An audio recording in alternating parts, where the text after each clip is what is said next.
5 seconds. Start. Sir, there are service cooperative societies. There are consumer cooperative societies. There are marketing societies and warehousing corporations, which are also a form of cooperative societies. So we have got all rural population in making their farm and their small industries go forward and improve. I have only to request the Honorable Minister and to bring to his notice the following, not by way of any criticism, because in every movement it is quite natural that in the beginning, when we want to give it a good impetus, when we want to carry it forward into villages, then in the zeal to spread it far and wide, we lost sight of the qualitative aspect of the movement. Let us not forget that the qualitative aspect of this movement has to be improved. Now, sir, the movement of cooperatives was started in order to lift the downtrodden people, in order to remove exploitation in the villages. But what do we find? We find that this good movement of cooperative societies is being exploited by the very people whom we wanted not to come in the way of the downtrodden to march forward.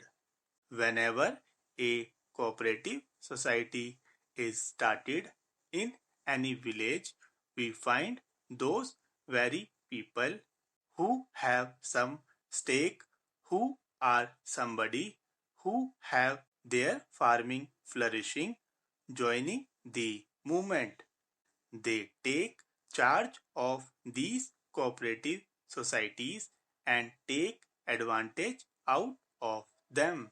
They get loans on very easy terms, and it is not necessary that they should invest these loans on the productive side either of the farming or industry, but they utilize it in many cases, in most of the cases, to discharge their family necessities.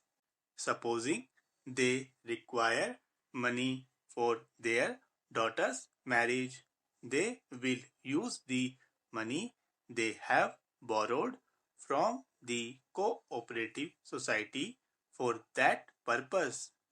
So, these people who have been exploiting the downtrodden people in the villages are still doing it through these cooperative societies. From the figures, we find that every year the loans granted by the cooperative societies to the farmers are increasing at a very rapid pace, and we also find that they have been realized with equal speed. Every year the realization is successful. A person who is clever enough can manipulate these things. I will give a very salient example in this connection, and I think it will be astonishing. In the villages, what we find in connection with the realization of these cooperative loans is no realization at all. It is a bogus affair. I speak with a full sense of responsibility. What the people in charge of these cooperatives do is simply this, that they realize the loans by asking certain debtors to repay the loan, but the loan is not actually repaid, but it is only adjusted in the books of the society as repaid. The loan is advanced again to the same farmer for the next year. So the realization is shown, and at the same time a fresh loan is again advanced, and these exploiters who are in charge of these societies charge some percentage for doing this. What I wanted to convey to the minister is that he has been spreading this movement far and wide. It is quite all right, but the time has come when we have to see the quality aspect of it. Take another case.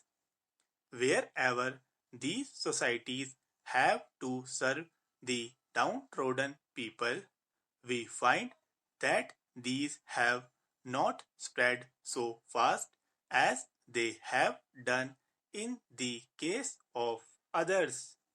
Take the weavers' cooperative societies. For these societies, there is a policy of the government that if the weavers form into cooperative societies and they have been using handlooms for preparing their cloth, they can have power looms on credit on very easy terms, and they can also have some grant or subsidy.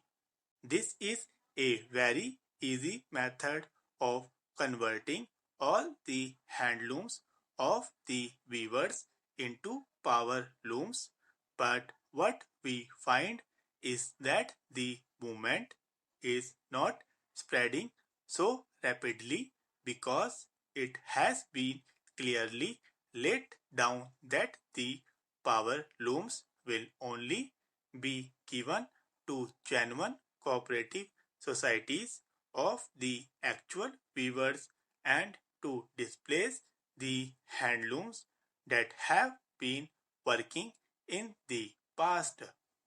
Our target was to give 30,000 or so power looms of these weavers cooperative societies, but we have been able to give so far only about 3,000. The result is shocking here because we have laid down that the power looms will only be given to genuine cooperative societies of actual weavers. The actual weavers, the small men, do not take advantage of it because in our zeal to spread this movement rapidly, we have not taken care to see that these small industrialists in the villages are ingrained in the method of cooperation or taught the advantages of cooperation and taught to take advantage of this cooperative movement for advancing their trade either of farming or of small industries. We have to do it now.